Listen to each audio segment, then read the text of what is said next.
This is Power Athlete Radio.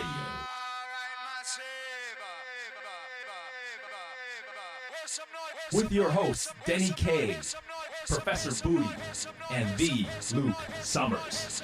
And now, toes forward, hips locked, shoulders set, and retract those scapulars. It's time for some knowledge bombs.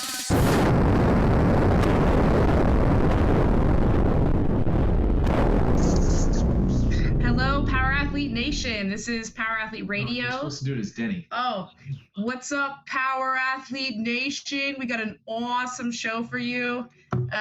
Denny is out running an errand with Wellborn right now, and so he's somewhere on the 405, trapped in a van, hearing story after story. Jammed. The 405 is jammed. Because it said jammed. So they're kind of out on a task, an assignment. It's going to be myself. This is Callie. What's up? It's supposed to be me. Oh. Hey. We have Luke. What's up? Tex. Howdy. And of course, Denny's co-host, Steve Playtech, aka Professor Booty. What's up, guys? So I think the first thing we need to do is since we haven't talked to Steve in so long, it feels like how long? I don't know, a month or something. My life hasn't been complete. And Steve completes us, but Steve's gone big time with the grid. So, Steve, what's going on with the grid? How's the training going? Tell us the dirt within your team. Is there any has any romances blossomed among the team members? No, we have a really odd team, actually. We've got some real characters on there. One in particular is Julian Cerna. I don't know if you guys are familiar with Julian Cerna, but he's a Miami local badass.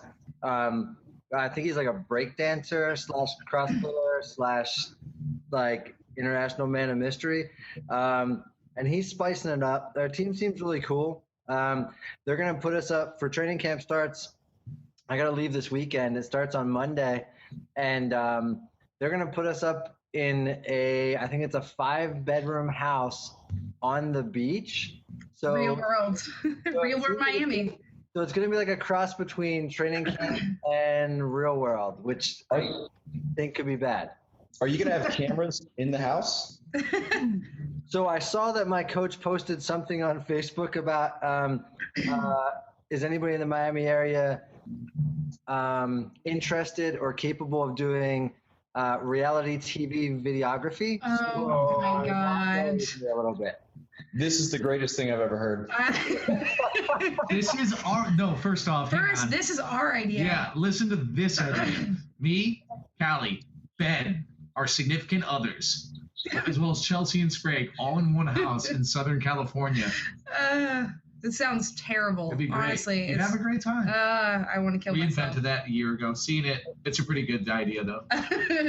Oh my gosh! So I'm excited to hear if that actually comes to fruition. If you guys actually get a videographer, you got to. I mean, how is that going to work out? You'd have to be pretty careful as to what you do and say, or just not throw caution to the wind and say fuck it, and then you'll have your own spinoff at the end. Yeah. That's it. How do you think, so training down in Miami, I mean, that's where your training camp is located, right? Yeah, we're at Broward CrossFit in Fort Lauderdale, which I guess is about 20 minutes out of Miami. Yeah, so it's hot as balls down there right now. Yeah, sure.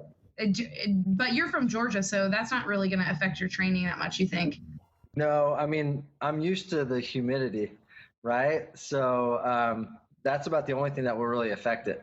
Yeah. But our gym does have a cryo box in-house, so that'll be nice after workouts to be able to cool off. Cryo box? Like a liquid hydrogen. It's like a stand-up ice bath. It brings it down to like minus 270, minus 300 in 3 minutes. And you're like, have either of you been in one of those before? No. Oh my God. Well, I've seen it. I saw it in a movie once. I think it was Terminator 2. Star Wars. Terminator 2. The T-2000. Fly Stallone in a movie? Yeah, Demolition Man. Demolition Man. What about? One of the Wellborn adventures I've been on, when we did a cert down in Tucker's place in Fort Worth, Dr. Tom was in Dallas, and Dallas is like 45 minutes from Fort Worth. So naturally, we had to go pick up Dr. Tom, and we met him at a cryotherapy lab. So basically, we all got this cryotherapy on the house because they wanted to, get Dr. Tom to buy these machines. That's cool. And it was freezing cold, but I'll tell you, I never felt better for about 30 minutes afterwards. I don't know if it really works or placebo, but it's pretty good. I mean, it's got to be doing something like. I guess the physiology behind it, as far as I know, and I feel like all this stuff is black magic or something, but the idea, I guess, is it sends your body into a thermal shock.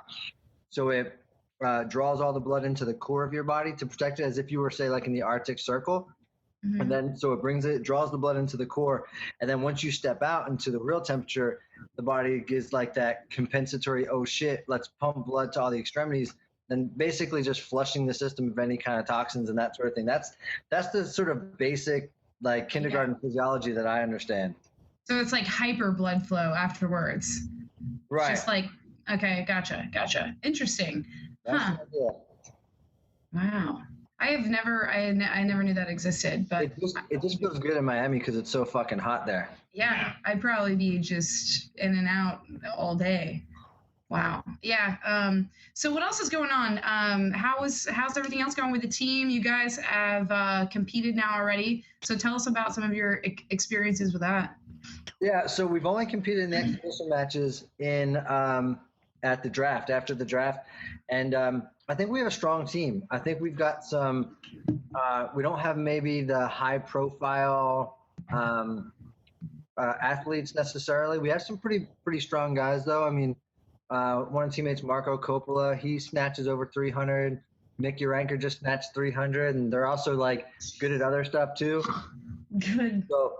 Like pull-ups and toes to bars and shit like that. And we got some pretty badass girls too. So I think it's hard to say who's going to be competitive because there's a couple of teams that are stacked with what you would consider sort of A-list CrossFitters, the names that you know. But how well that's going to come together in a team situation, is to be seen. So I don't know, it's pretty exciting. We'll see what happens.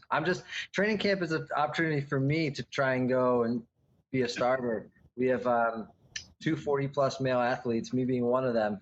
And so I just got to go down and kind of bust my ass for a couple weeks. Yeah. So have you been privy to or have you experienced any of the kind of outlandish workouts that they have, like the stuff that they're doing with the med balls or some of the stuff that does differentiate itself from CrossFit, like traditional CrossFit? Yeah, so I've done some of the med ball to bar, like the toe to bars. Toe to bar with the med ball between your legs? Yeah, and that's not so bad, actually. I mean, coming off of Field Strong and that sort of thing, our trunks are strong enough. So the weight is only 18 pounds or maybe it's 24 pounds, something like that. It's not a pretty movement. I mean, it looks like a strict toes to bar. Yeah. Doesn't look like, actually, I would say it's prettier than a kipping toes to bar, but it's not that challenging. I can't do freestanding handstand push-ups yet, so those are a challenge for me. But with my wingspan, that's like a 9-foot press. So yeah, with some of the stuff is weighted pull-ups, 24-pound med ball between the legs. That's you could crush that stuff. So yeah. Cool. So it's not that different. It's just you can't put it in the same in terms of technique. You're not going to be doing like a kipping med ball to bar. Yeah, I mean the thing about the kipping toe to bar, you have to bring your feet down so fast to catch the kip that with the ball, I just don't think you can do it. You kind of have a natural eccentric loading that you can't just throw it back there. And if you do, people who have tried to do that have ended up throwing the ball across the grid and then losing valuable time. I mean, the events, I've done one backward roll to support, which is stupid because I weigh 220 pounds. The chances of me having to do any of those in a competition are slim to none. But just like make sure I could get up there and flail about aimlessly on the rings. But the thing about it is it's not so much those technical moves that are differentiating it. It's the head-to-head competition that I think really differentiates it. you look over and you look at the person next to you and they're 1 rep ahead of you, or if you're on the bench, you can even look at the scoreboard and see where your team is. And I think that anticipation and sympathetic nervous system jacking up your adrenaline is going to change the way you handle those additional technical movements, right? So in other words, like, do you choke under that pressure, or can you just grab the ball and go? Yeah. Interesting. So I watched, they were live streaming the event. So when Steve was down there competing, I just kind of peeked in while I was just doing some work. And they talked a lot about the specialist. So I know that's a word that we haven't heard in a while with this fitness thing, and I thought it was kind of cool that they're bringing that back. And we met a former NFL wide receiver that's actually he's on, I forget which team, but he's in the Grid League because he's such just a dynamic athlete, and they need him for the freak stuff. So it was cool. That Steve Youngstown, or what was his name? Steve. Something like that. Yeah. Yeah. I gotta look. I'll find it right now. Yeah, because he was one of the guys who put up a 41.5-inch vert at the booth, and he did it at regionals as well. So I mean, the dude's powerful. Yeah, that's for sure, and he can move. And he looks well put together. In addition to that, just big shoulders, lean. I've seen some of his stuff on Instagram. He can move some heavy weight for his size, so it's that utility. James Townsend. James Townsend. Why do I keep thinking it's because his Instagram is like that's close. Something young. So, Texas, would you say that because of his experience as an NFL wide receiver, his ability to display praxis is beyond that of, say, a CrossFitter who knows the workouts and has done them numerous times, or works within just their typical planes of motion? I'd say he's got an advantage twofold. Number one, he's going to be calm, cool under this pressure. When I did watch Steve's team kind of make some mental mistakes. I know he's going to bash me for that, but they did screw up when there is still a margin for error. It's very slim in that league since it's so fast. So he offers that, and then the second thing is that praxis. Say they come up with some new movement or some new protocol that many of those former CrossFit or fitness athletes have never done before, I guarantee he's going to pick it up quicker and faster than anyone else in the league. Yeah. That's cool. I agree, and there's no bashing. That the whole match is basically, I think it's won or lost on those mental errors. People knowing where they need to be at the right time and tagging out correctly and not making dumb errors. That's because everyone can do this stuff, right? Like, we know the season's races ahead of time, but we know all of the events for the whole season, and where it's going to be won or lost is those dumb mental errors or team mistakes or lack of communication. In Miami, I saw a relatively prominent CrossFitter. The last movement of one of the races was an overhead squat, and you had to do 40 reps, but there were 2 athletes on the grid, so you could do 10, 10, 10, 10, 20, 20. So he did 20 really fast, and then he did 19 more really slow. The other team changed every 5 reps, and they smoked them by like 35 seconds. Yeah. So just trying to be that hero, it probably didn't feel slower to him because, sometimes that awareness of how fast you're moving the bar, it's not always clear in our heads. So, there the coach was on the sideline saying, drop it, change, and he just kept trucking ahead, and he actually lost that race, and they lost the match because of that particular event. Yeah, that's why when Luke and I always compete together, he always just does 5 reps and then just quit. Then he just quits because he doesn't want to slow down. It's one speed. The real story goes, it was back in April. We were at the Mid-Atlantic Affiliate Challenge. Oh, our God. team, me and Rob, did all those overhead squats while you girls were just hanging out there. We were just hanging out. We were doing our nails. I don't know if you know how important Smoking that is. cigs, doing your nails. My nails are wet. The lactic acid buildup from doing your nails. Yeah.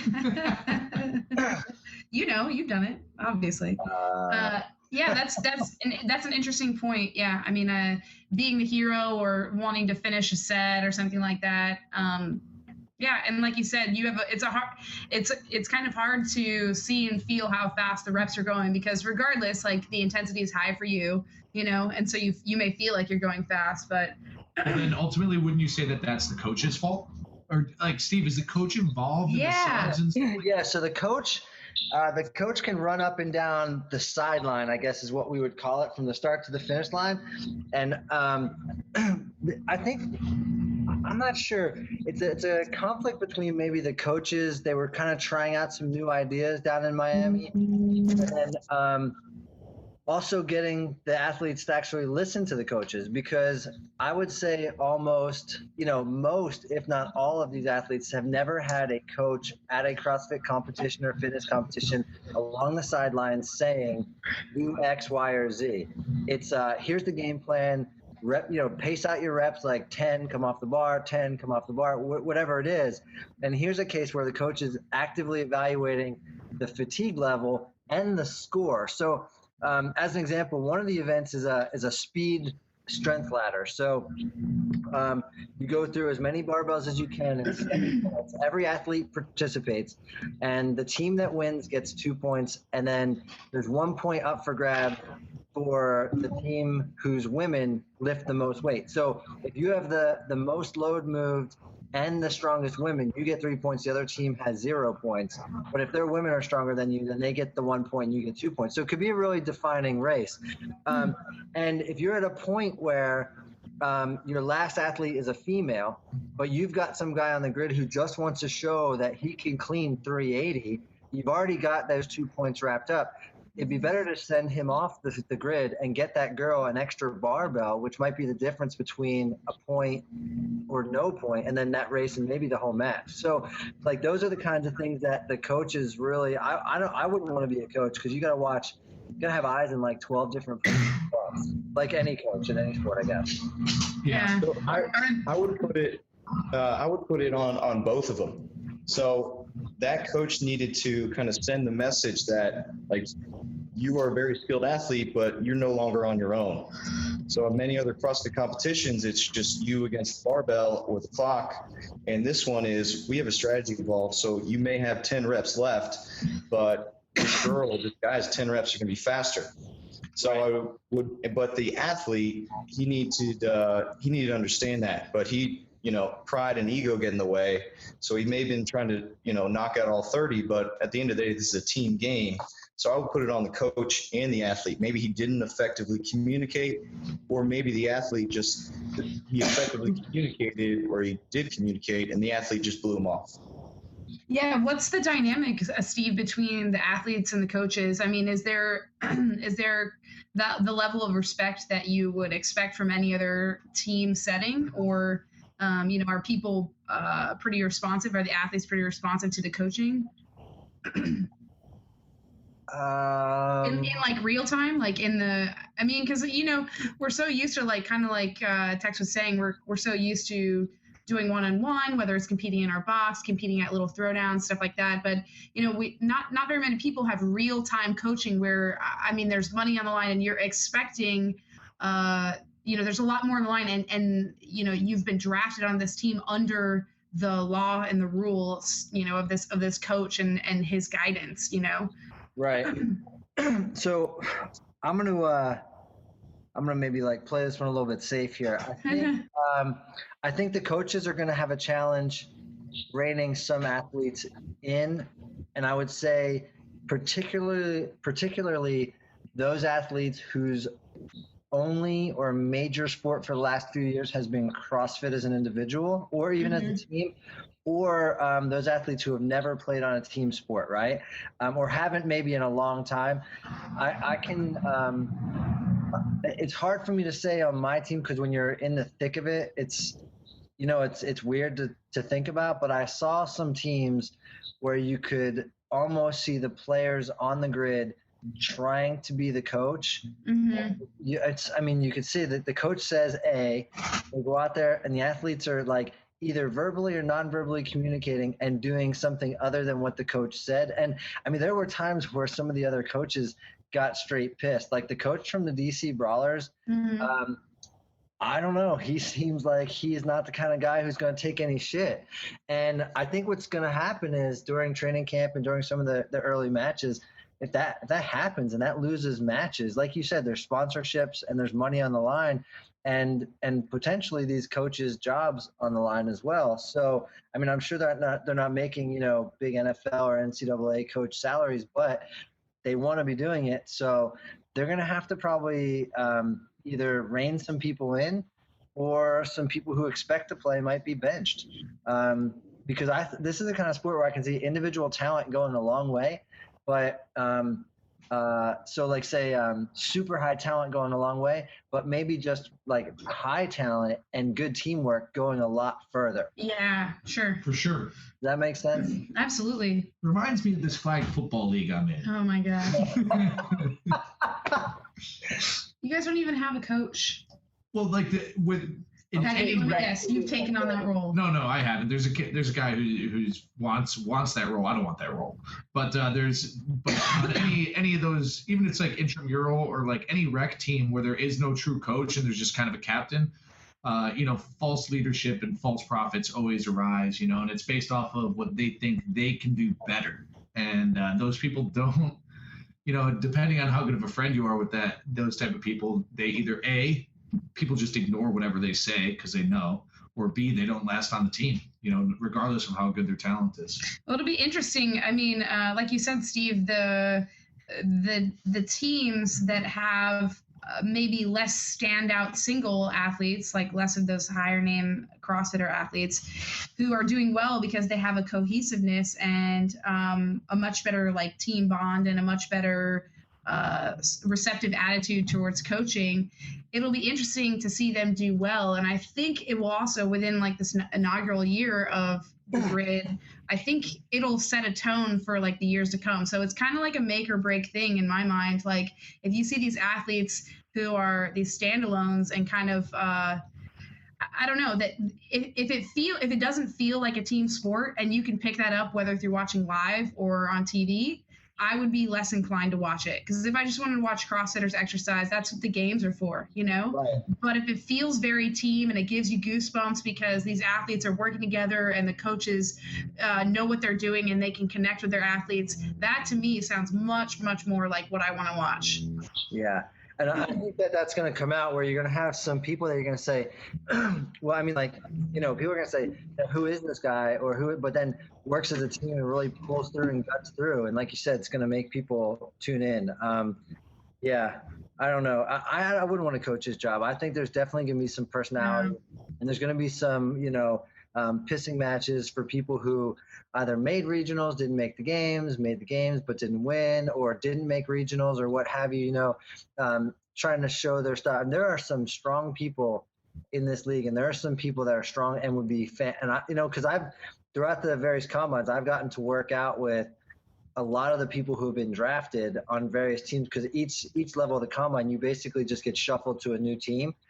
And there are definitely people in the league and several people on my team that I'm glad to be on a team with, and people that I would be. And then there were people that I worked with who just, man, I don't know, prima donnas or what have you. And, that's going to happen. And like you said, hopefully that will either get fixed by the coach or the team. Because I feel like when I played team sports, I played hockey, right? Which, whatever, ice hockey. And if somebody was trying to be a stud and we were losing because of it, the team came down hard on that person. Yeah. Whether they were a star or not. I mean, I don't care how many goals you score. If you score 2 goals every game and we still lose every game because you're hogging the puck, that's not what we don't want you on the team, right? Right. So I think either the teams are going to come down on them or the coaches, somebody is going to come down on them if they have any balls. And I think this is there's some money. The first match is at Madison Square Garden, so somebody's got some fucking money on the line, and I don't think that's gonna fly. Yeah, I mean, that sounds like those problems will just weed themselves out, like you said. Just as an FYI, John and Denny just arrived, so. From Secret Mission Alpha. Anywho, anything else you want to touch on with that? John looks like a beaten man right now. I pulled my hamstring. What? Oh God. Pulled a hammy. Dude, what were you foot racing someone on the 405? No, it was total bullshit. So we get there. You want to throw these on? Yeah. So I guess to catch up. No, What's going I'll on? tell you later. All right. I'm so mad. But are you gonna plug in? Yeah. Hello. We just got done catching up with Steve on grid. Oh, nice. And Yeah. like how the team dynamic will outweigh individual performance, or if there's like going to be personality issues between some potential like individual all-stars and coaching, just classic team sport type of stuff. Diva mentality. But it was pretty interesting. He said, yeah, there's possibility for that based off of who we've seen at the Hello, Steve. combine. You talk to me? Yeah, he's on it. What's up, John? Oh, yeah. Okay, good. I just couldn't hear anybody else. Should we transition to our weekend? Should we talk about Sure. the Hunger Games? The Hunger Games? Let's do it. Yeah, guys, I'm gonna have to duck out in like 15 minutes so I can repair my fridge. But I want to talk about games too. All right, cool. So there we were Here we were. in the CrossFit football booth, slinging certs and shirts and watching people's verts. Testing verts. Oh my god. And that's it. So good recap. What's next? Yeah. So what was different about this year is the SMEs had a little SME village that was separate from the vendors last year, where And I liked that. we were out in the mix and lots of traffic came by. But this year they put us in with the rest of the lackeys, and but we were like the centerpiece around the center arena. Is that what they call it? Yeah, we were the epicenter of the epicenter. But no, it was a good year. There's a lot of traffic and a lot of talk and a lot more recognition of CrossFit football. People weren't asking if we were a team. They knew the program. Yeah. They knew us as individuals. They knew the podcast. So it was pretty cool that progress was going or blown forward. And then we collected a ton of information about all the people who would jump, because it was like being at a circus. People just want to step right up and test their feats of strength. On that vertical jump tests. And Tex, what was the total amount that we collected on that one day? 175. 175 people jumped, and that's we missed this opportunity. John's like, hey, we got to collect this data after day 2. That's like collecting. That's basically like one full day. Yeah, so it was probably like 500 jumps we could have collected. Yeah. And it's the reason we really wanted to do it was that we needed a baseline for the field strong. So after looking at the cross section of CrossFit Games attendees and their jumps and their averages compared to field strong, I don't know, maybe I think the vert tech might be a key factor in testing some of these vertical and how you test, because I mean obviously we saw people have better jumps at the CrossFit Games than we had on field strong, as in terms of like looking at the groups as wholes. Mm-hmm. So I'm wondering if the vert tech is really a key factor, because if you're jumping against the wall or jumping to something, I mean maybe it's not the same. Maybe if you're by yourself and not in an environment with a whole bunch of people out there that are cheering you on and watching. I mean, so and the other thing too is when they come up, they're getting a little bit of coaching too. So they have several attempts, and they're trying to impress you. Oh, I know, which is impossible. So, jump 45 inches and you get to take the hins out on a date. Whatever. And you kind of have that visual goal. You know what I mean? Yeah, like a target, as opposed to just jumping as high as you can aimlessly.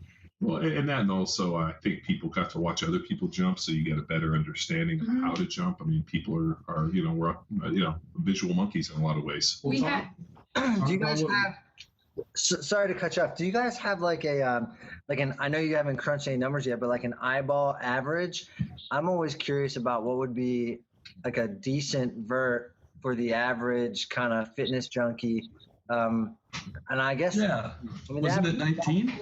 No. So that's from Field Strong, like the data we collected. Like if somebody came up and had anything over, usually anything over about 28 inches, I was like, oh, that's okay. Texan, you say it was 29 point something. Yeah, yes, anything in the 30s. 28, it should be, fairly decent. Anything in the 30s, if you get into the high 30s and into the 40s, that's pretty fucking phenomenal. So the other data that we collected was we kind of cross-referenced that with like their back squat numbers.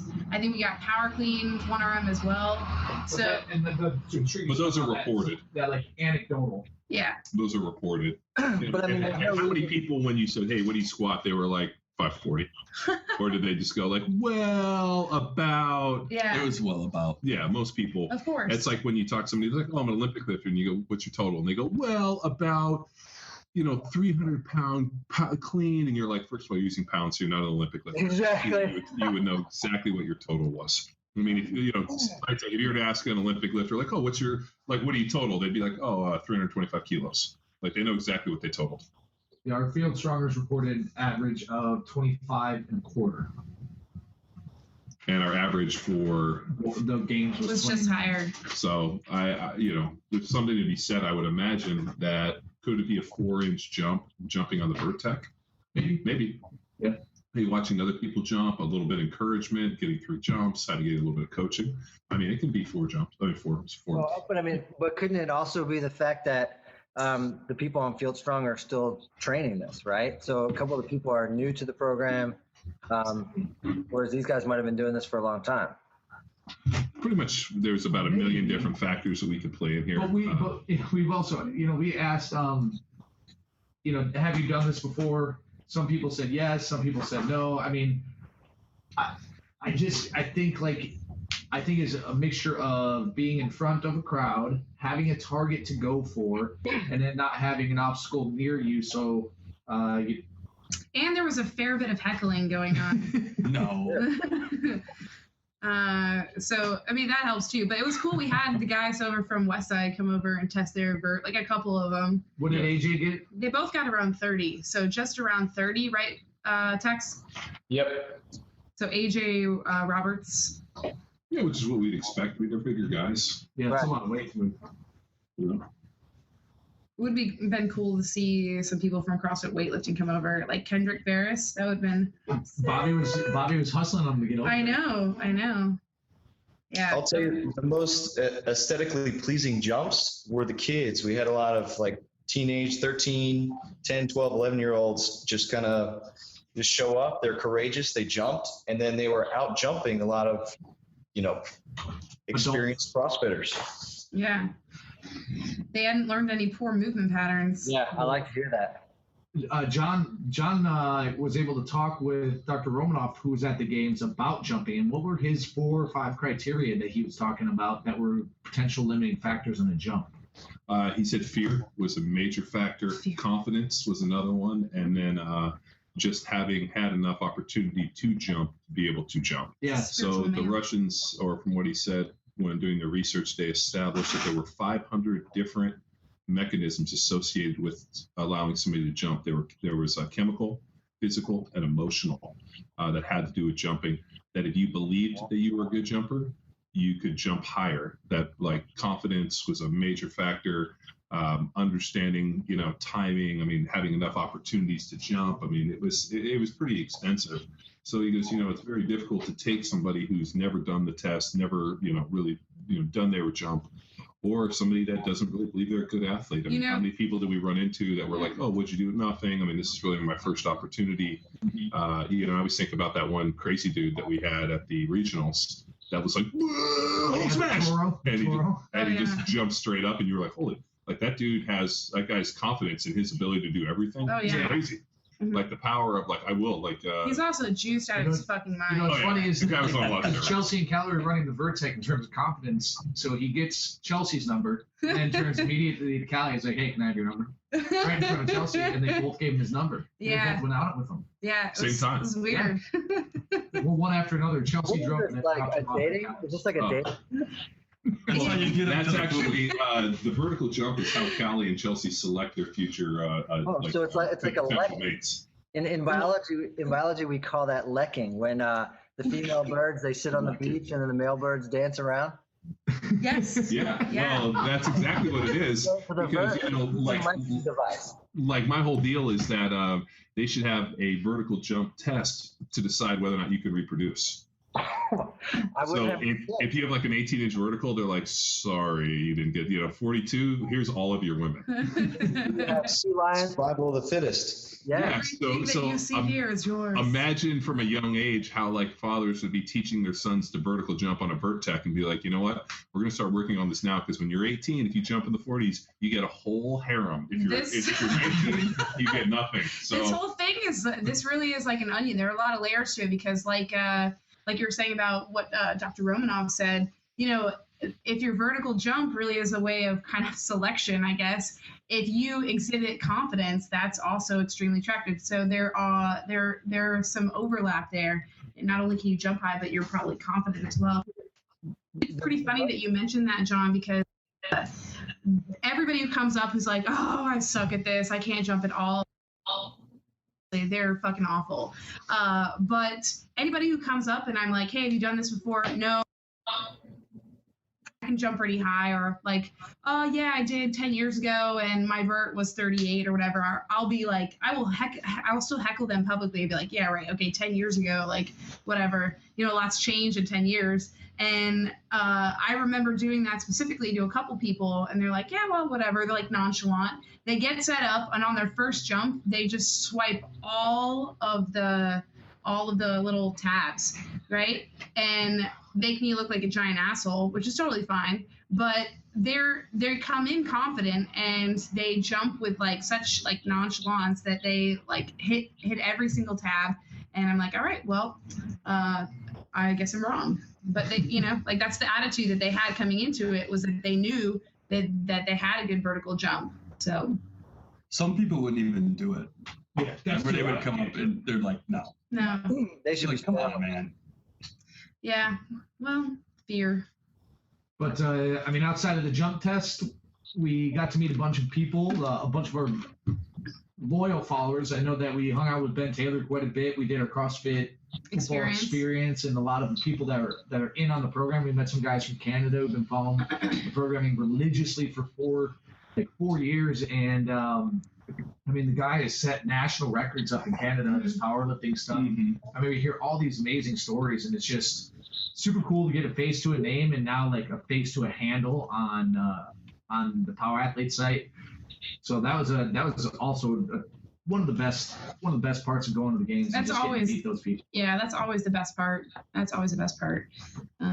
Yeah, just when you can meet people face to face and get an understanding for ways that we can improve, or things that they like about the program, or just general feedback. I know Denny's voice was recognized by numerous podcast listeners. I did my best imitation of you earlier. I would say, well, it wasn't my best, but I tried. Did you get the Chicago accent? I did. Oh, then afterwards, speaking of Chicago, we went to a place I have never been before. No, we did not go to Chicago, but after Sunday at the games, I guess it's a tradition. I don't remember if we did it last year, if I didn't go Sunday of last year, but we went to Dicky Portillo's, which I had never been to. I had a sausage wrapped in another meat of some kind. I don't know. Italian combo. Yeah, Italian combo, and it was beef, pork sausage, delicious. Cake steak. Yeah, everyone seemed to enjoy that. It was absolutely. Once you're on to Portillo's, instantly, you know, it's like Denny slipping into like, you know, his high school Letterman's. Well, you know, Denny's a Packers fan, right? Well, yeah, isn't everybody? No. Denny's been totally faking a Bears fan and Ditka fan, and he's just all Lombardied out. What? I was never asked. Well, right? It was assumed. So, I mean, did you ever see, like... Well, I mean, you were pretty happy to talk to Jared Allen. I mean, you know, like... Well, who would it be? The like, dude's you a got to stud. get Brett Favre on there? Well, I got him. I'm reaching out to Favre. Brett Favre. Okay. Is that hair gel? So yeah, did you notice when we were at Portillo's, the amount of food that was at the table? Like, we destroyed that in like 5 minutes. Yeah. Everybody just kind of looked at each other and passed napkins around, didn't say much, just gone. I think it was we had the like first a one done. crowd of people watching us eat. Yeah, it's like barn animals. Yeah, it was. It's long days at the games, and I got some good pictures from that too. We were eating like one full meal in like a year. Bo consumed 2 things of hot cheese. Like 8 ounces of cheese whiz. And I quote Bo Colombo: "One thing America has over all the other countries I've been to is their ability to produce liquid cheese." Yeah. So he's world traveled, and he has not found anything that remotely parallels or compares to the hot cheese that is given at Portillo's. And I swear he drank, I don't know if you don't know ounces, it's literally like half of a shaker of hot cheese. Yeah, a ridiculous amount. Well, I mean, that hot cheese will probably coat his stomach and help him fight off bacteria and anything else that he'll encounter in the rainforest. That's all right. I'm surprised he just didn't cover his arm in cheese. It was a big help, though. Well, also with the games, did anything surprise anyone in terms of winners, any of the workouts? I thought it was highly endurance-based this year. A lot of running involved. Which is honestly, I don't even recall. I have to go back and look. Black out? Well, I didn't see any of the events. No, we were at the booth. Well, did you guys already talked about the games and as far as the performances? We just started. I mean, the surprise at the booth or on podcasts. Yeah. We just started. Yeah. We just started talking about it.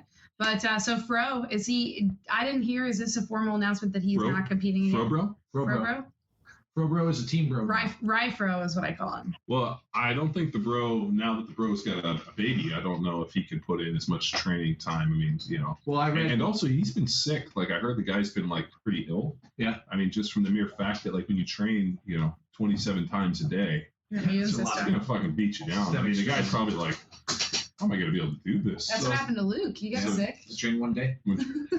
Well, I pulled my hamstring.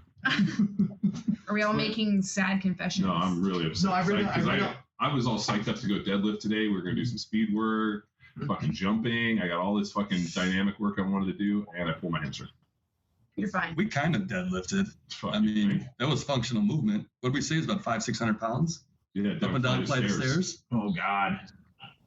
Not like living rooms or house stairs, dude. These are like rock and then slates. Like it shale, and the stone piece of that on the step broke off as I stepped on it, and I like stumbled and fell, and then RDL'd this thing to the ground, smashed my knuckle, and pulled my hamstring. So we were sewing it. Yeah, but did he decided not to take it in the end? Well, so when I dropped it, okay. So what happened? This is a product of the games as well, because we. Remember what's it called, the True Runner? Yeah, so we ended up with the with the True Runner. The guy came by, dropped one off, which is a treadmill that's self-propelled by that. Yeah, it's like it's got a pretty killer curve, and so they had it at the endurance booth, and we were watching it. I'm like, that thing's awesome. So I ended up making friends with the owner or the head guy.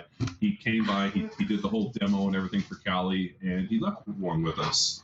And we have a woodway, and we decided, hey, we're going to get rid of the woodway. So we put it on our favorite garage sale site, and a guy hit us up and was going to give us extra money if we delivered it. So I got up to deliver it, and when we got there, the guy was like, hey, we unload it. I'm like, there you go. And the guy's like, we got to plug it in. And I'm like, okay, where's the plug? He's like, downstairs. John's like, no. I'm like, no. I'm like, get an extension cord. Yeah. So like the guy's like, so he's like, well, let me get my son out here. And the guy's like 6'5", 106 pounds. His son's like 6'3", like 93 pounds. Really? Right? And they're both not wearing shoes. Forget it. Get your wife. Right? And I was like, go get your wife. I'm like, you fucking pussies. So finally, I'm like, hey, just grab it. So as we're walking down, they have like these stone steps. One of the stones just gives way as I'm stepping on it, as I'm walking down the stairs. And as I do it, I stumble back and do this like exaggerated RDL in front of me, smash my knuckle, pull my hamstring. So I pick it up and I'm like, this motherfucker. We go in, and when I dropped it, I think the screen broke. So we plug it in. He's like, the screen doesn't work. I'm like, it worked fucking yesterday. And so then the guy's like an asshole, and I was like, fine. And he calls the people. He's like, screen's $400. I'm gonna take $400 off. And then the guy's like, well, there are these nicks, and he's going him and Han. And he's like, his wife's like, well, it's up to you. And he's like, I don't know. There's some, there's nicks and there's rust on the inside of the handles. And he's like, oh, it's going to be going to a new house. And Denny's like, you're buying a new house and you're looking for a used treadmill on Craigslist. Yeah. So finally, I was like, well, then take it upstairs. And the guy like comes out with his son. And I was like, oh, fuck. Just like we picked it up. And I was like, we're fucking out of here. Did you guys take the treadmill to a field and just beat the shit out of it? No, what we were going to do, I should have just backed up, dumped it into his fucking driveway, and just sped away. I know. He didn't pay you to come out there in the end, did he? Yeah, no. And then the guy stepped us. So that was praxis, though, right? We talked about that. What was the slope of those stairs? It's pretty fucking steep, dude. Yeah. And if the guy had told me that we were going to have to move it downstairs, because I even said to him, like, okay, we're dropping off, just putting, oh, yeah, no problem. We'll plug it in. Then we get there, and the guy totally lied. Mm-hmm. So moral of the story is California. Get a lighter treadmill. Get a lighter treadmill. Yeah. And then I called some other guy, and he's got it. Yeah. So, But you did get your workout in a sense. You deadlifted. Pulled my hamstring. I mean, dude, the fact that I didn't blow it and kill myself, it was amazing. is Steve still on here? Yeah, I'm here. I'm Okay, gonna go ahead. Bounce. Yeah, one thing we were just talking about yesterday with Ant as well, the physio detective too, to talk about the games a little bit more, is the athletes who, because of the grid or other things, ended up pulling out of the games, which was interesting. Do you know any athletes who were competing in the grid who pulled out of the games? I think that might be backwards. There's a lot of people who, there's a handful of people who signed up with grid teams and then pulled out because of the games. Really? Oh. Well, I know there were athletes that had signed grid deals that kind of walked on them just because of the games. But I mean, there were a couple athletes that got nicked up at the games and then decided, like, hey, you know what? I'm not going to push it. Yeah, I'm not going to push it. I got some other things to play for. So, I mean, that's just being smart. Yeah, I think it's being smart. And I mean, I think what happened with the people who signed with grid and then didn't go to the games, I think it was sponsorship stuff. You know, I think some people basically got some phone calls saying, you know, it's them or us. And I don't think that came from, obviously this didn't happen to me, but I don't think that was from CrossFit. I think that was from sponsors that are affiliated with the games.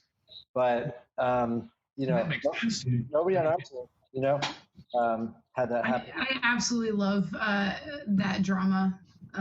In most facets of life, I don't really care about it, but it just makes me so happy and excited that like sponsors are, you know, so involved and they want to protect these athletes or they want to protect their brand. And it just, I don't know, it just goes to credit the seriousness of like this sport now. It's kind of cool. With this competing league, is there going to be a dawn of fitness agents? I'm in. Maybe we should start that, Tex. Show me the money. I've seen Jerry Maguire, which, you know, doesn't even that complicated. Yeah, no, you can negotiate some contracts. It's Yeah, super easy. shake some hands, blow smoke up people's asses. Reese Witherspoon, who's the other? What's that girl's name? The actress. Squish face. Squish face. Squish Who's face. Renee Zellweger. Oh, yeah. Yeah. She's actually from Katy, Texas. So, fun fact. She would be. Super ordinary Tex, you'd love her. Yeah, real ordinary, not real hot, kind of annoying voice. So we had a couple questions submitted to us. Hey guys, I'm gonna before you go, Denny, I'm gonna go silent here. I'm gonna listen, but I'm gonna start fixing my refrigerator. Okay. Okay. All right. Good luck. Is it running? Because you better go catch it. Uh-oh. There's a knee slapper. All right. See you, fellas. He's like, it's like such an old man joke. So what questions do we have, Denny? Dave Smith, he submitted, he says, hey guys and Callie, I was wondering if you could tell me your opinion of active rest on a rest day. A person I train with decided to row with good form on a rest day to break a sweat but not push themselves hard. Should row with bad form on the rest day. So row with bad form. I know the idea of train fast, play, perform fast is important. Is active rest to break a sweat like this going to potentially negatively impact performance, not affect performance or improve performance if you are not going to push yourself? Thanks for the info. So I guess he wants to know if active rest is going to negatively detrain him, basically. I would say no, not in that situation. Depends, obviously, if he's rowing 26.2 miles on the row machine at a slow pace, then that's way too much. So I'd like to know what the purpose is. yeah, like if he's trying to promote blood flow to his lower back because he just did deadlifts the day before or something, you know, there's a lot of other things you can do. You don't have to just go into something that's like your stereotypical row. We have been known to like cross train, like go for a swim or something, just something easy, nothing that's going to be, you know, super taxing and going to inhibit some kind of performance the day after or the week after. But, you know, like, just like Luke's saying, like, what's the purpose of your active rest? Like, well, the worst thing you can do is do nothing, right? Like on Wednesdays. No, the worst thing you can do on Wednesdays is go off and do too much. Too much. That's the worst thing you can do, is too much. So, I mean, my opinion is I know that Luke and I have slightly differing opinions on this kind of stuff. I like to do things like go for a hike on rest days. I do that all the time, but that's just, for me, that's just, it's not even, I wouldn't even consider that steady state cardio or anything. That's just about getting my body moving so that I'm not sedentary throughout the day, so that some sort of physical activity, some sort of blood flow is occurring. That's what I mean. On your rest day, the worst thing you can do is nothing. Sit around and just. Not necessarily. You could think of it also as a limiting factor day. So maybe you don't have time to add those weaknesses into your field strong.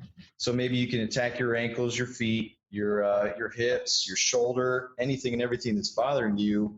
When you do have some downtime, a nice steady warm up, break a sweat, and then invest time in your true limiting factors, not just weaknesses, but nicks and knacks and just weak joints, stabilizers.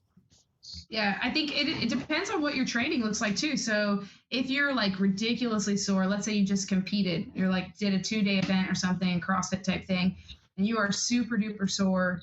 I mean, I think that there's a lot of value to moving your body, moving through space. That huge. Isn't that the gluing effect, Tex? Isn't that what Ralph talked about? More or less. That breaking up that fascia, and it's an opportunity to actually work on movement pattern and patterning when you have that severe trauma, because everything's kind of hyper receptive to movement pattern. Yes. So just after those intensity days, and when you're truly muscles are beat to shit, then it's just an opportunity to perfect movement in a stressed, fatigued state, even though it's the next day. So most people think fatigue is after your workout, but fatigue is definitely the carryover, the hangover from the next day. So your opportunity to move perfect and then kind of ingrain that movement pattern, not only in your brain, but also your muscles.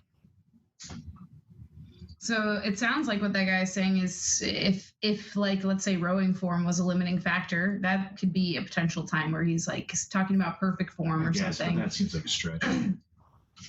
Yeah, I mean, I'm giving him the benefit of the doubt, but I think people tend to do way too much on rest days. They're like, I'm going to go out, I'm going to swim 2 miles. That's not what we're talking about. What about the sharks, Callie? They stop moving. They die. That's exactly it. That's my mantra in life, but sharks can also swim extremely slow. Yeah. Just like a tiny bit. That's and if you are a shark, there's a pretty good chance you'll get sucked up in a tornado. Sharknado, yes. And catapulted through cities, devouring buildings and humans relentlessly. Coast to coast. There's a documentary released called Sharknado. And Sharknado 2. The story of Callie Hinsman.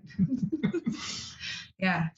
Yeah. Somebody else on the forums asked about, I guess a while ago, John mentioned that he was in the process of developing a bulletproof shoulder sequence. They were curious if there was any kind of update on that.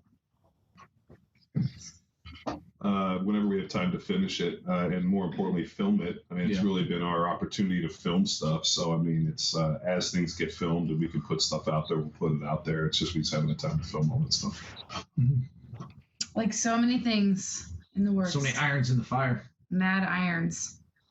But I guess keep your ears on the rail. Right now, we're trying to figure out. I mean, a lot of the stuff that the people that John's talked to over the past 2 or 3 weeks since testing, what the next Field Strong is going to look like, and I know he's writing up a blog post to give everybody a preview of that.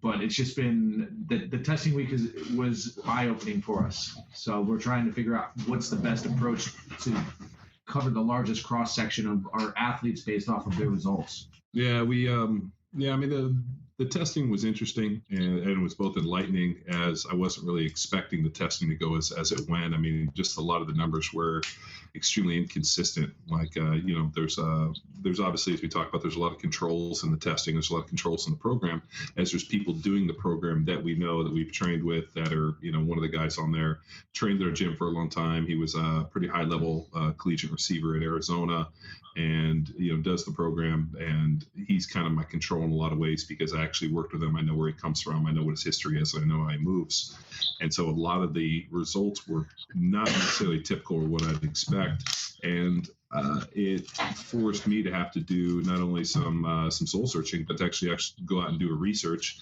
about the program, and more importantly, how I meet the demands and the needs. And as Luke said, I had to reach out to a lot of different people and put in a lot of time and work on it. Like, I reached out I talked to Mark Ripto about strength and jumping.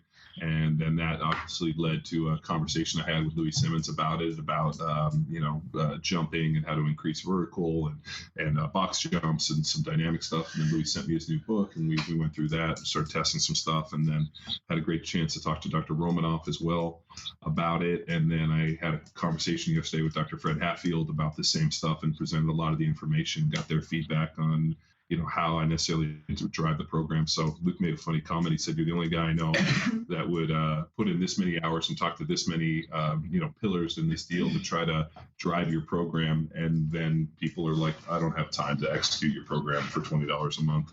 And it's just like, kind of blows us away. It's like, we'll get feedback. People are like, "Oh, it's just too much work. I don't have time for this much work." And it's like going to a restaurant and being like, "They gave us too much food again. I'm never going back to that restaurant." No. Or, I went to that drink. They poured me way too nice, too big a drink, and had too much alcohol. And I'm like, you know what? You don't have to drink it all. You don't have to eat all the meal. You could leave a little on your plate.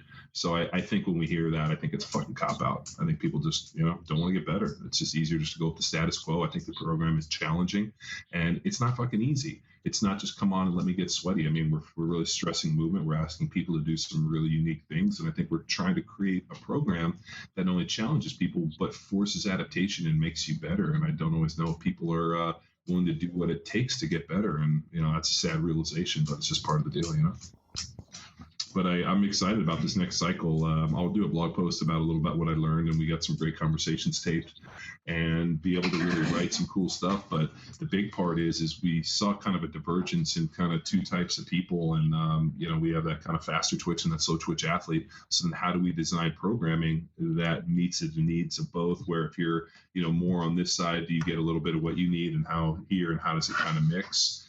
And that's been the real interesting deal. And I think when I start writing this up and put the blog post out and really push it out there, the biggest thing with people is, can they be honest? Can they look at their results and be like, okay, this is where I am. This is the kind of athlete that I've obviously tested.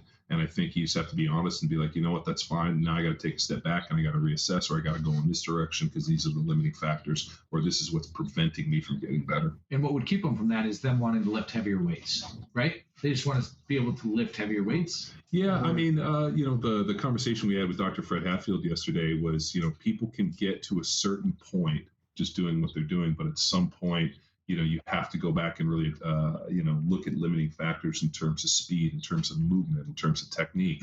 And, all of a sudden, a bad movement pattern becomes the limiting factor for strength. And how do you start teaching movement patterns and really take people back and start talking about this idea as movement being a limiting factor for your body's ability to generate strength. And there's some stuff with mental. We went into a bunch of mental, imagery. Well, he got spiritual as well. Yeah, right? He even got spiritual on me, which I wasn't expecting.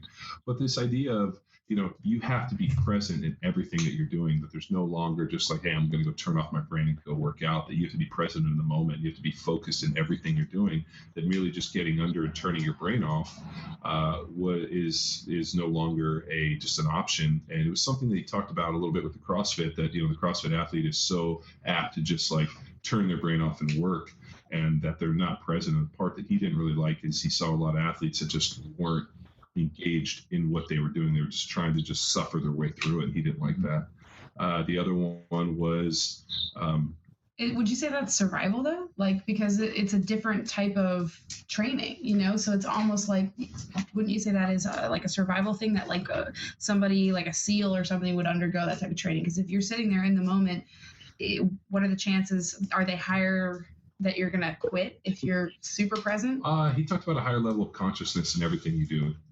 That, you know, just basically being numb to everything is not how you reach elite human performance. That being in the moment of everything, you know. Now if you're talking about a SEAL just basically suffering while stuck in the water, like are they to merely get through this thing? And every SEAL will ever tell you, like, BUD/S is basically designed to weed people out. That's it. Like, it's not a elite testing of human performance. It's not. We have friends that were BUD/S instructors, and it's all about how much can we put these guys through and suffer so we can weed out the people that don't really want to be there. There's no real rhyme or reason behind anything. It's not about like, hey, we're going to get you in shape to be a SEAL. No, like those guys come out of BUD/S and they're absolutely destroyed. They're physically tore up because that's the process. They got to put them through some, you know, fire, you know, trial by fire so that they can get through that, get their pin. They've earned it. They're part of a brotherhood. They've shared suffering, the whole deal. And then they get to their SEAL team. I mean, look how many SEALs we've worked with that have come out of BUD/S that are fucked up. And then they get there and they don't do that training. They don't keep doing BUD/S over and over again. No, they get into a strength conditioning system and they work on strength and speed and getting healthy and strong and stable. And, you know, that's really what they do. No, but that's their onboarding process. Not to derail. You know, but, you know, that idea of just basically getting out there and just being like, I'm going to go into idiot mode and turn my brain off so I can just suffer through these kettlebell swings in this workout is really what he said when I talked to Dr. Hatfield. He was really just against. He's like, human performance is found at a deeper level of consciousness that, you know, your body's ability to activate white muscle fibers to find strength and power and speed is at this level of consciousness that's deeper than what most people are willing to go into. And I think one thing that we should also clarify too, because we do know some high caliber games athletes, is like not everyone unplugs either at that level. I mean, we just know CrossFitters who that's their strategy. Well, right? I mean, we've seen, and you know, we've all worked in commercial gyms. I mean, we've done it for years. How many people have you got into in the class and you're trying to actively coach them and work with them, and they're just like, they're just looking at you like completely blank-eyed, stare-faced, and they're like, I can't hear anything you're saying. I'm not going to listen to anything you're saying. And you talk to them after, and they're like, I didn't know what was going on. I was like hallucinating. You're like, dude, like fucking be present, be in the moment. Like, I think a lot of people go through their life with that kind of just like, I'm going to be numb to everything because it's easier to survive instead of being present and understanding. And it's like, It's got deep. you know, I mean, all the athletes that are at the games, I mean, every one of those guys are lucid enough to have somebody count the reps and to know where they are and know what they're doing. I mean, you have to be present. Like, there was no turning your brain off. Like, I played with guys who, you know, just turned off and they couldn't make calls. They, you know, you get down to the line and they were just focused. And you're like, dude, you have to be globally aware of what's going on in your surroundings. And I think that was a comment he really made about great athletic human performance. Yeah. You know, bar speed was a big one. The idea of train fast, be fast, train slow, be slow. Really being a limiting factor in strength and your ability to display your strength dynamically, which is power. So, I mean, we just had to go back and really just kind of analyze, and a lot of the videos were great. A lot of people posted their training videos, and you know, there was just a lot of feedback looking at it, things that we need to correct, things we needed to change, and, you know, and just kind of give people a different bit of mindset. Awesome. I'm excited for it. I'm excited too. See the results. We got a text. I got a question I think you're gonna want to follow here from Apache CrossFit. Let's hear it. What do you consider a proper daily pre-practice and pre-game warm-up for field sport teams like soccer and lacrosse? I see too many going through the motions or using static stretching. So when I was a grad student, I was in charge of all the S&C. And so I had attended the CrossFit football seminar. I built this perfect warm-up, and I had the guys do it every single practice. And then come season time and during games, they were flat. We go down like 0-3 because they weren't priming and firing. So in my experience with the warm-ups, you need to kind of take the demands of the sport at hand, whether it's, you know, warming up the ankles, the hammies, the calves, being explosive, and you got to keep mixing it up. So that way you're attacking that kind of the CNS, getting the CNS prime, because at the end of the day, you are preparing them to prepare for the game. So you go through the 10, 15-minute pre-game or pre-practice warm-up, and then they go off and they do their ball drills, their offense, defense drills.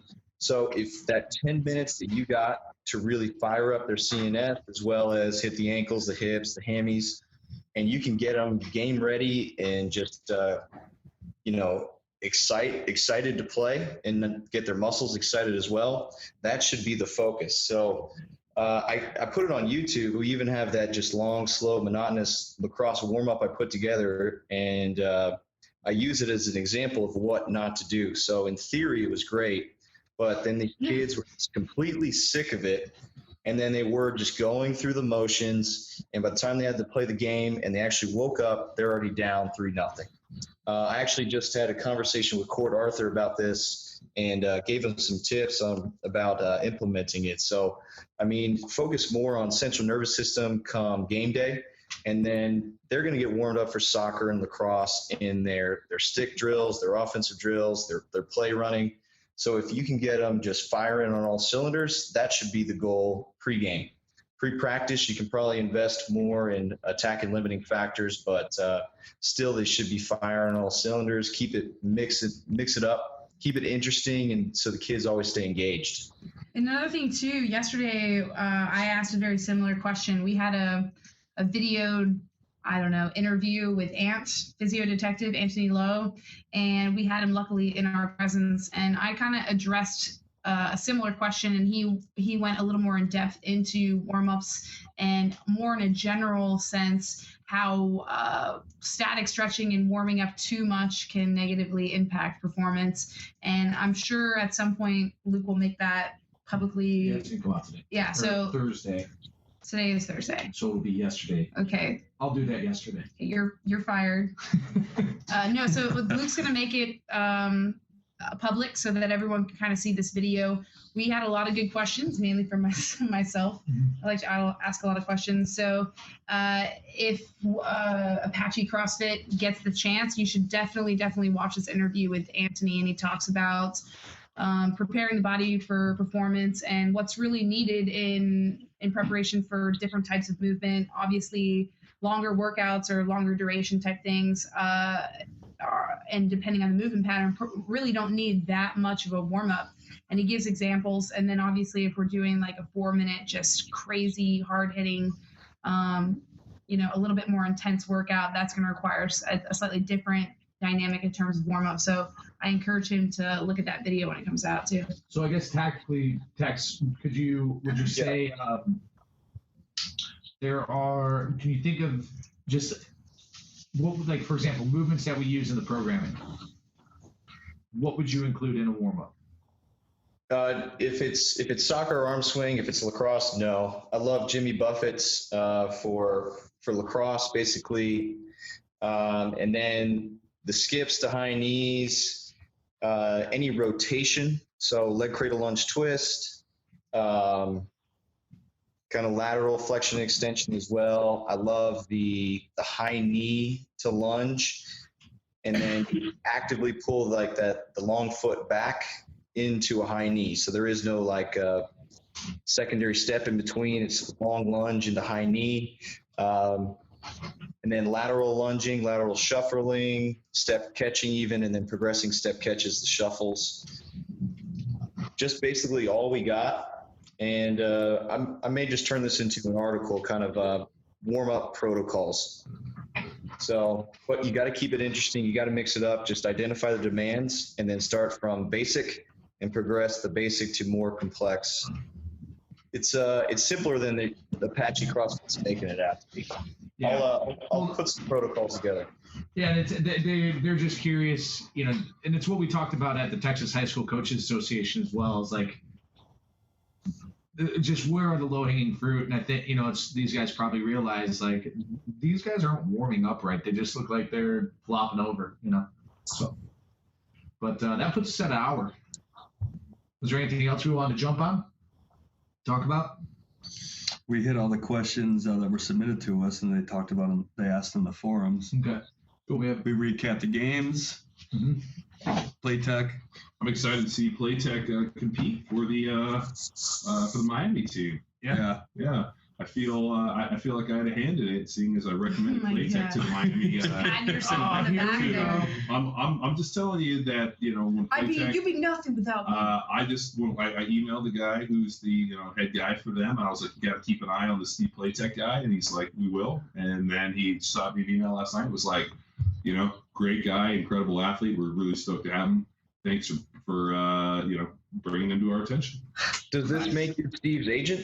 I'm sure Steve's performance had nothing to do with it. Well, I'm pretty sure Steve didn't really need my help. But I thought it was good. Any way I can have a hand in somebody's success, I'm going to point it out. We have been known to call John Jerry Maguire.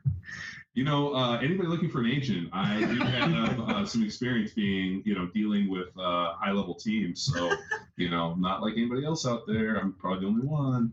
All right. Well, you've heard it there. I do know some people at a couple different places. Maybe some sponsorship and a couple people. I could go through my Rolodex, start calling old numbers. You heard it here, people. You heard it here, Luke Summers. And that's the way the cookie crumbles. But go fuck yourself, San Diego. Thanks for stopping by. All right, good show, Denny. What were your highlights of the visit? Because Denny's actually out here visiting us. He's been here since Friday night. Right now. He's been perpetually drunk because he's been staying. No, the highlight was probably riding with me in a car to hurt myself. That had to have been definitely the highlight. No, I appreciate you guys letting me hang out with you for a week. Kind of just asking questions, taking notes, getting in people's way. I got to train a little bit with Luke. You got the Shadow Cali too. Got the Shadow Cali at Balboa last night. That was got to talk to Ben. So thank you guys. And what's weird, isn't it weird how Callie just says, okay, do what you want, and then she walks out back and smokes cigarettes? I did think, but I do the same thing. It's a little weird. So I kind of felt the one justified. time I saw Callie coaching, she just broke into a total, just out of nowhere, don't cry for me, Argentina. It was Eva Perón and Don't Cry for Me, Argentina, and everybody was like, I thought we were going to listen to the radio, and Callie sang for the entire hour, Don't Cry for Me, Argentina. I thought that was a dream. She also cracks the whip. I kind of felt like maybe I'm too nice because you were just hammering into people. Guys their tears are swelling up in their eyes. I mean, well, that's because she kicks them in the balls from behind. Tears of happiness. It was just an appreciation. And and the weird part is that she makes them call her Mistress Callie. Mm-hmm. Okay. But that's Mistress Callie. That's just the morning class. Yeah. That's her private clients. Jax, anything? Are we missing anything? What else? Anything we got to plug? We got team series. I'm going to a wedding in Oklahoma this weekend. I'm going to drop into a gym and kind of push Oklahoma. Nice. Yeah, and then Callie, you're going to be on a date with Playtech, right? You're going on a date with Playtech this weekend? Not that I know of, but we're doing a seminar in Beaufort, Georgia. So you're traveling to Beaufort for a date with Playtech and teaching a seminar? Yeah, it's a busy weekend. Yeah. Is Playtech taking you out for beer and pizza? Oh my God. This is the worst podcast ever. It went from best to worst in 20 seconds. Well, it's because when you guys were here, you guys were just gathering it up with Tex. And you guys know I'm in a serious monogamous relationship. Oh, yeah. Oh, yeah. Tad? Yeah, Tad. Tim. Todd. It's whatever. No, so we have a start this weekend in Georgia. Then the weekend after that, we're Canada and Jersey. Yeah. Right? And then the weekend after that. Who's going to Canada with me? Tex? John? Okay. The Canadian. Well, Luke can't get across the border. I'm bound. Yeah, so it's me. We're just going for French fries and gravy. Yeah, almost made it. Then you guys are in Australia, right? And then after that. Then Tex and I are going to Australia. Yeah, we taught a seminar. We taught, Hawaii? We did. What else have we taught? That's it. The only one? Yeah. We had a great time. Reunited and it feels so good. Yeah, we had a good time. I'm not like Luke Summers who wants to slug it up and drink till 2 a.m. I'm like, it's like 8 o'clock. Oh, give me a break. I was surprised at your singing voice. When we were what was it? Don't cry for me, Argentina. It was. I'm here all week, people. Everybody's kind of plugging away, and Callie's got her headphones on. It was kind of like. Roxanne. No, it was. It's more than a feeling. I'm like. Neither of those are accurate. No. I'm retired. I'm like, Luke, does she always do this? He's like, Actually, the weirdest one was Callie was singing the song from Star Wars. Yeah. Oh, that was the Ewok song. So like at like the weird little Ewok party, she's like singing the Ewok. I'm like, Can you sing that Ewoks? song? Oh my God. Yeah, I auditioned to be in the Cantina band, but I was too good looking. You know, I went to a bar once and I was pretty sure. I was like, is this the bar from the Star Wars? Or like, Yeah, that's down on the peninsula. It's called Cassidy's. so Cassidy's in Star Wars. Here we go. Thank you. Anytime any requests, shout them out. Play that same song. All right, same song. Here we go. That's it. Yeah, that's it. That's all I got. Tex is on now, our sound effects guy. Whammy. Whammy! All right, let's crush it. Let's call it. We It's got been work to do. fun. It's been fun. It's been fun. Denny, it's great having you here. thank you. We'll talk Great to you to be next here. week. Good thing you didn't pull your hamstring. Yeah. All right, bye, guys. Bye. Bye. Yeah. See ya. Bye.